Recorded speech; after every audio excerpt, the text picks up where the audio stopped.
me, democratization of AI has kind of two sides. I'm sure it has many sides, all right?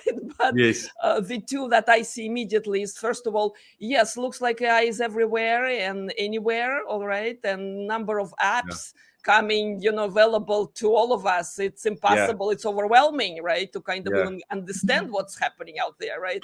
At the same time, so it looks like on the user side, right, we have great options. Again, not everything secure, not everything is really ready to be right, productionalized.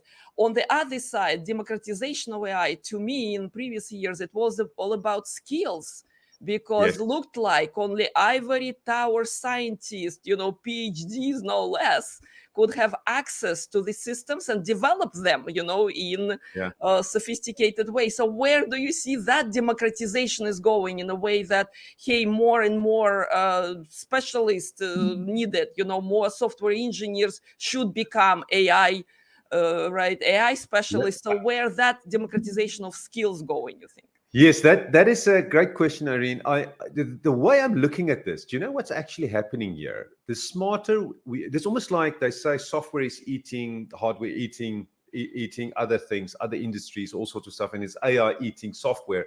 I think where we're going is, as we create more intelligent software, and almost, if you think about the human-computer interface right now, we still have mouses and keyboards and all sorts of stuff, but as the technology enables us to just communicate naturally with the computer, with the entity, with the intelligent agent, and this agent can also empathize with me as well. So it's kind of really understand my shortcomings, or where I need some assistance and help.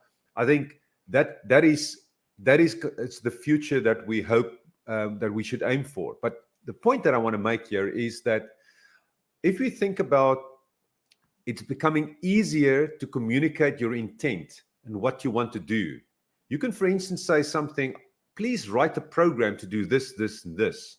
And you don't necessarily need to have all the technical skills or even AI knowledge, because you've got an intelligent system, an intelligent agent that tries to figure out what you need and want, and then can execute on that and can do the complicated things.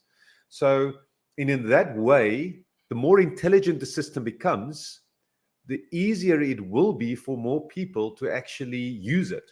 So I do think you do have that kind of angle.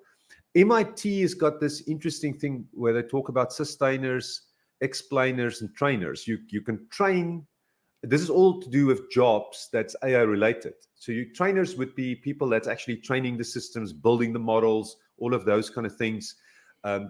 If you think about explainers, is talking about what does it do, and all of those kind of things as well. So you need to have some sort of knowledge of what this model is doing, but it's more on the application side.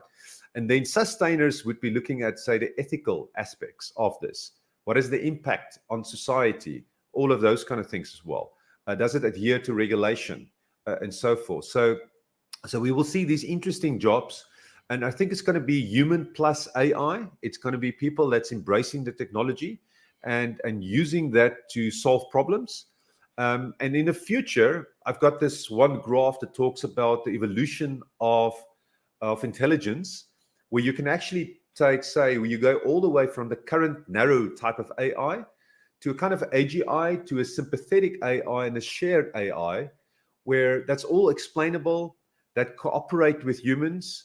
That's also, like humans, we are on guardrails as well. We adhere to laws, government laws.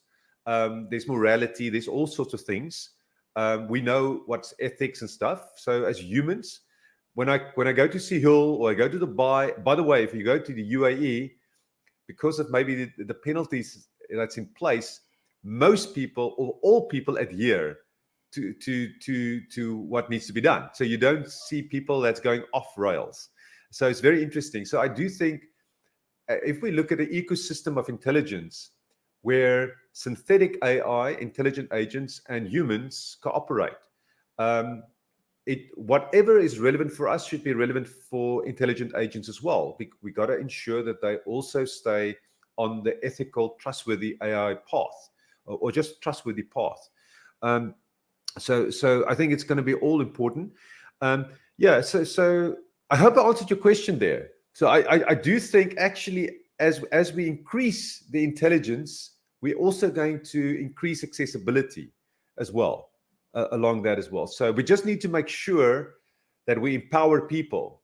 My concern would be that we just go into this without thinking about how we're going to reward positive contributions to society, or how we're going to reward people in ways that's maybe not typical of the job market right now. We probably need to adjust the economic system to make sure that what is the kind of future. If we want to optimize quality of life and we live in a world of abundance, kind of a Star Trek economy, if we hopefully can get there, then the question is, how do you make it as accessible as possible to everyone, to give everybody a kind of opportunity?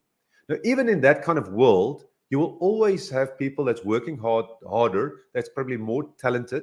So you will never get an equal world even there.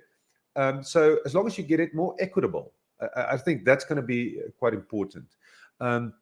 So I do think if we put the right environment structures, governance structures, economic structures, everything in place, we would be able to get to a future that we want, and that don't discriminate against people as well. So it is possible. So we'll have to see. We need visionary leaders to execute.